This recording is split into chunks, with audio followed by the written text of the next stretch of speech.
Hi guys, it's Reagan and welcome back to another video. Apologies for the delay between uploads. I got caught up in a bit of a blizzard, but I am home now.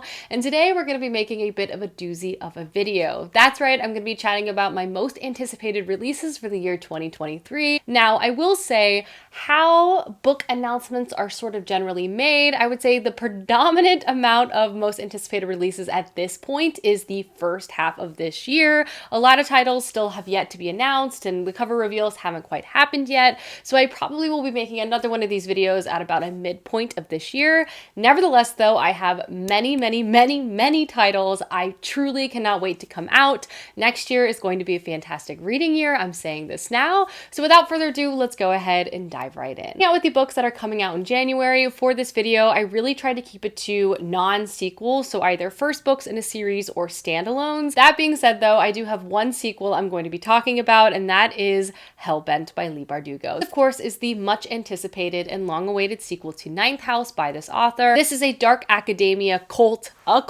sort of magical center investigative story. In book one, we're introduced to our main character, Alex, who's basically getting a second chance at life. She's hired in a hospital room in California, and from there, she's sent directly to Yale. There, she enrolls as a new student, and she's basically tasked in investigating a bunch of these secret societies that exist on campus and basically see if they actually have magical ties or not. Some of them do, some of them don't, but they all are kind of full of pompous, rich, privileged people, but things really take a turn when a person shows up murdered near campus, and Alex is determined to figure out what in the world happened. Book one was very dark. It has a lot of different trigger warnings, but wow, was it gripping. Leigh Bardugo's writing absolutely shined. I loved the first one. Obviously, I'm really excited for the sequel, which comes out January 10th. Next up, we have Holly Black's new series, which comes out January 3rd, and that is The Stolen Heir. This is the first book to a new spin-off duology, which is connected, I believe, to the Cruel Prince series. I personally really enjoyed overall the Cruel Prince series by Holly Black. It's full of fae and beautiful writing and will they won't they, lots of angst. The first trilogy again was super entertaining, so I'm excited to see where this spin-off goes. I think we're kind of set in a different court, introduced to new characters. I'm sure we'll have appearances by some of our favorite characters, but I'm looking forward to picking up a Holly Black book that I will like, as I obviously anticipated another release by her last year and it didn't really land for me, but I'm hopeful about The Stolen Heir. Next up, I have The Survivalist by Kashana Cowley. This comes out January 10th, and this just sounds so intense and strange, but apparently also has elements of humor too. This follows our main character, who is a single Black lawyer, and she basically puts her career and moral code on the line when she moves in with her coffee entrepreneurial boyfriend and his doomsday prepping roommates. And this is said to be a novel packed with tension, curiosity, humor, and wit from a writer with serious comedy credentials. I don't know, I just think the concept of this, like, they're all stuck together and just, they all seem to be from very different backgrounds too. Seems like a very strange situation, but I think the combination of like tension and humor, I feel like could make for a really gripping story. This is also a book that I've seen on kind of a lot of lists for books to keep an eye on for the new year, and this comes out in such early January. Just really sounded intriguing to me, so I'm curious about this one. This would not be a most anticipated release video if I did not talk about Brandon Sanderson's secret projects, which are all being released in the year 2023. That's right, Brandon Sanderson wrote an extra 4 books in his writing schedule, which is very on brand for him, and he is releasing them sort of quarterly throughout next year. I am so excited. Also, if you backed his Kickstarter, you actually get access to these books a few months prior to the general public. For example, the first secret project comes out in January, but then again, it is on sale to everyone in March of next year too. There's going to be a combination of Cosmere novels and just other stories as well. Very little information has been released, and I can't wait. I think it's going to be such a fun experience to sort of read these alongside the rest of the world. I'm for sure going to be making videos about it, but the first one comes out in January, but obviously I'm anticipating all 4 books and we'll be making videos for all 4 of them. What a fun surprise. Definitely something to look forward to throughout next year too. Next on my list is Emily Wilde's Encyclopedia of Fairies. This also comes out January 10th. This just sounds like a very cute, very fun romance fantasy centered story. We basically basically follow our main character, Emily, who is a professor, and she's also the world's like leading expert on fairy lore and knowledge. At the beginning of this book, she moves to kind of a faraway village to begin research on her next project, which is going to be an encyclopedia of all fairy lore. Emily herself is really obviously invested in her research, but she also struggles with dealing with people. Everything is sort of turned upside down when her colleague Wendell moves out to this town to sort of get involved in her research. He's also everything that she feels like she is not. He's charming, he's outgoing, and he's really good at charming the townsfolk. As things begin to progress, she also begins to wonder who Wendell really is and why he is so involved in what she is doing. Again, this is said to be a romance. I'm hoping sort of an enemies to lovers with a bit of a fantasy twist. I think it just sounds really cute and charming and just a great read to start the year off with. The next book that is on my list for the month of January is God Killer by Hannah Kaner. This comes out January 19th. The synopsis is really short and just sounds like a really strange and peculiar fantasy book, which is always a combination I love so much. Basically, we are just following one of our main characters, Kissian, who kills gods for a living until she comes across a god she cannot kill, the god of white lies. This god is also connected to a little noble girl who is on the run. The other main character we follow is Elagast, who fought in the war against the gods, purging cities and temples of their presence. And at the beginning of this story, he's sent on a mission by the king, sending him back to a city that he actually destroyed. On the way there, though, he runs into Kissian, one of our main characters, a little girl on the run, and a god. And I think all of these characters come together and go on some sort of quest. But again, the synopsis is very, very vague, and I'm not really sure exactly what direction the story is going to go. But I truly love any fantasy story centering gods, and the concept of this and the cover of this just really, really caught my eye. Next up, let's move into the books I'm excited to read from February. Next book that's on my list is Victory City by Salman Rushti, and this comes out February 7th. This story calls out to me for a variety of different reasons, but I think the main one is that it's written to be in the style of a translation of an ancient epic, and it's supposed to be a saga of love, adventure, and myth. In itself is a testament to the power of storytelling. The story opens up in the 14th century after an insignificant battle between two long-forgotten kingdoms in southern India. We are introduced to our main character, who is a 9-year-old orphan. Driven by this very intense grief, she then becomes the vessel of the goddess Parvati. With the goddess's power, we see her breathe life into a very powerful and fantastical new empire. But then we also watch as this empire slowly consumes her over the course of the next few centuries. This book was written by a Pulitzer Prize winner. It just sounds like a really interesting intersection of so many different things, many things that I myself love so much. I'm just really intrigued by this book. I feel like it's going to be a really popular one throughout this year too. I'm hoping it's a new favorite. It's definitely on my pre-order list. And the last book from February is A Day of Fallen Night by Samantha Shannon. This comes out February 28th. This is connected to her very beloved Priory of the Orange Tree, which was another fantasy standalone, but I think this is a prequel standalone. I'm very curious if you can read this separately from Priory. Personally, I have a lot of torn feelings about Priory of the Orange Tree. I loved the writing and the world that Samantha Shannon created. I just felt the pacing of that book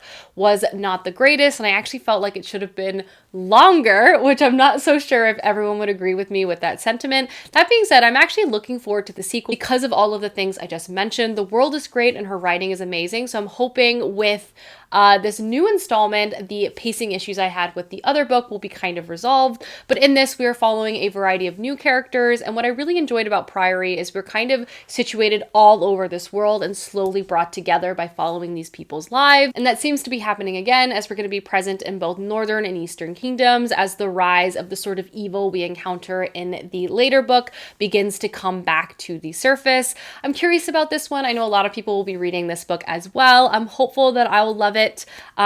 I want to love it, so it's obviously on my list. Now moving on to the month of March, and the first book I'm going to chat about might be my most anticipated release of this next year.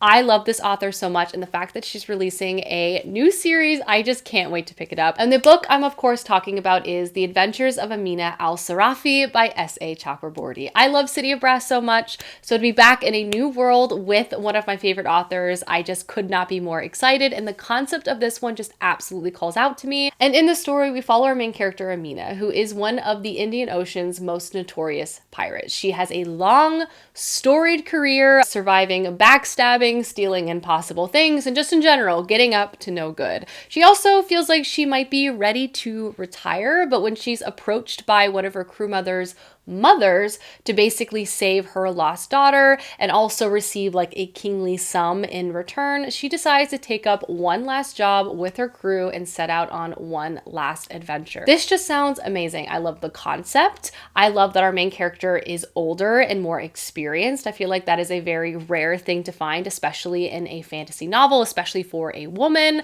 I already know I love this author's writing. This just sounds amazing. I truly cannot wait. Speaking of fantasy releases by some of my favorite authors, the next book I have to talk about is Untethered Sky by Fonda Lee, which comes out April 11th.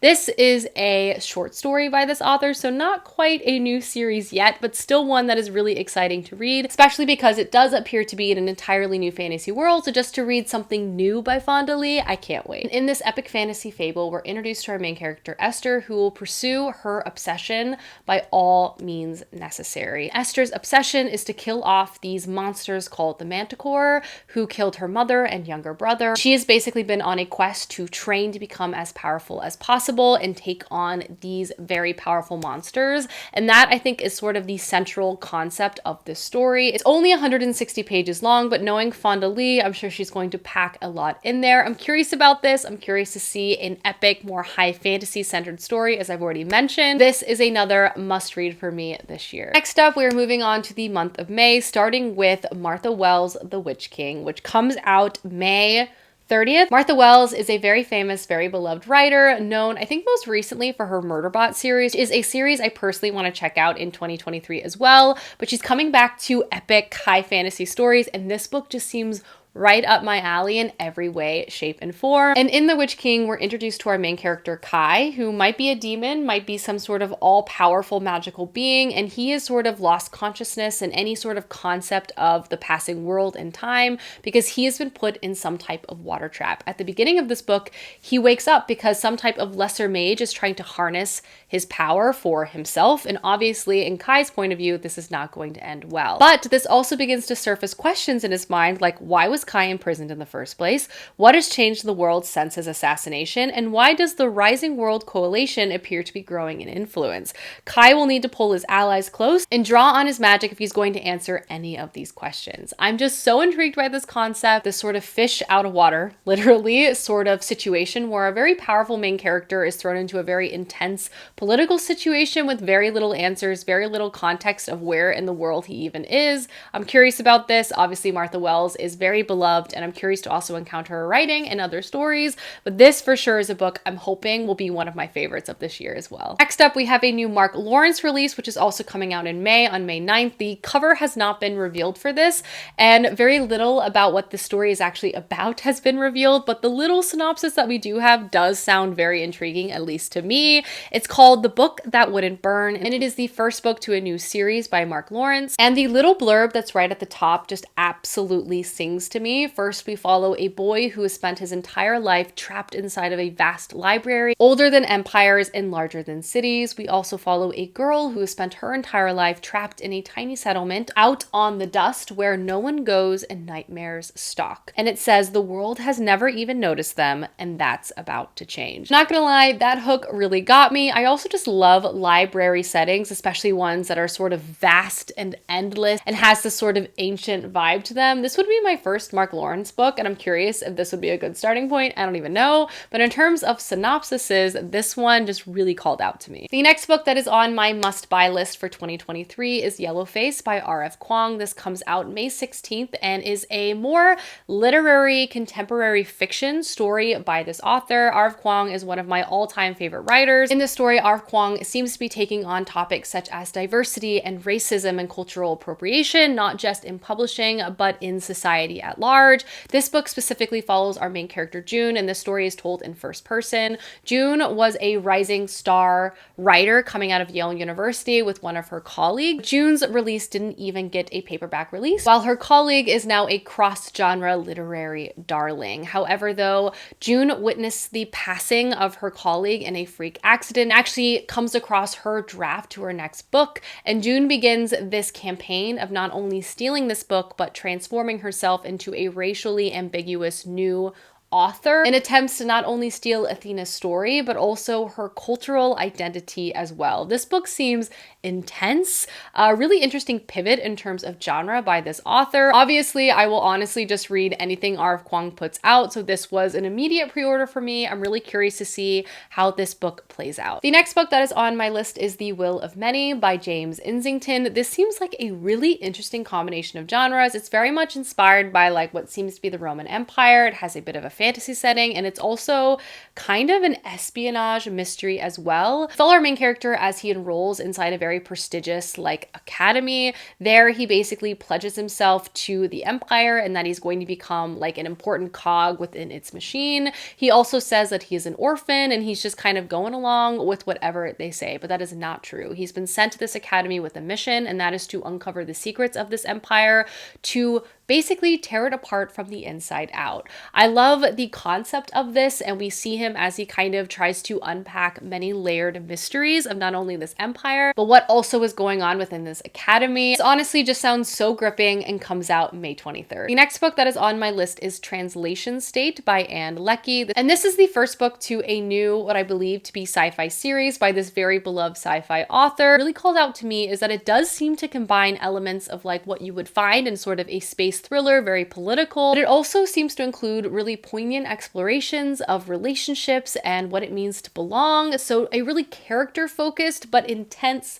sci-fi tale, which what an interesting combination. Basically, the kickoff of this story is there is a mystery surrounding the disappearance of a translator, sending 3 other characters on a collision course into each other's lives. The first character we follow is Kven, who is a translator, but is starting to have second thoughts on what direction they want to take their lives. Next, we follow Ine, who is a reluctant diplomat. And lastly, we follow Reet, an adopted mechanic who will do anything to find out more about his genetic roots. Again, this just seems like it has a really central mystery, but also is really character focused. And for all of those reasons, I really, really want to read it. Next up, we have a new book by Silvia Moreno Garcia, which is coming out in July 18th to be exact. Silvia Moreno Garcia is one of my all-time favorite authors. I always read any book that she puts out. I just find not only is her writing beautiful, but her concepts are so unique and she dances around so many different genres. This new book, I do want to say, leans more in the horror category and specifically is set in the 90s, and apparently it fantastically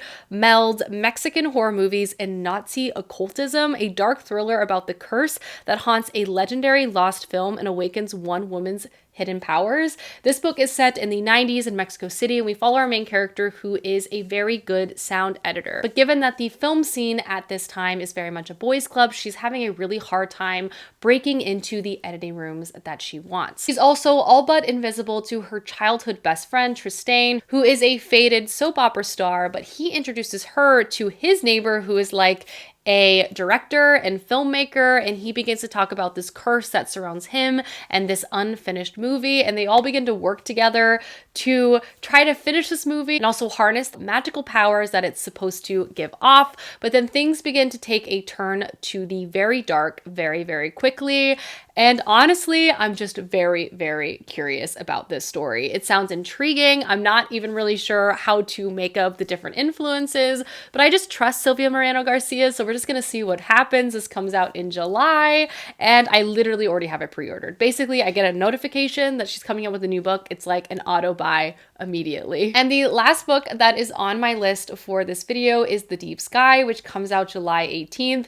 This is a sci-fi closed door murder mystery in space of my dreams. I love this setup. I love some sort of creepy, isolated human experiment where someone dies and we have to figure out what in the world is going on, and bonus points if it happens in space, and that is exactly what this book is about. This is set on the brink of Earth's collapse, and Earth and humanity's last hope is within 80 very elite graduates of a specific program. They're all put on a ship and sent out into space to a very distant but apparently habitable planet. They're all going to live and work together and build toward a new future. But halfway to this planet, a bomb goes off, killing 3 members of this ship, and everything begins to spiral out of control. We follow our main character who is trying to find who the killer is, but everything is very much quickly spiraling into chaos.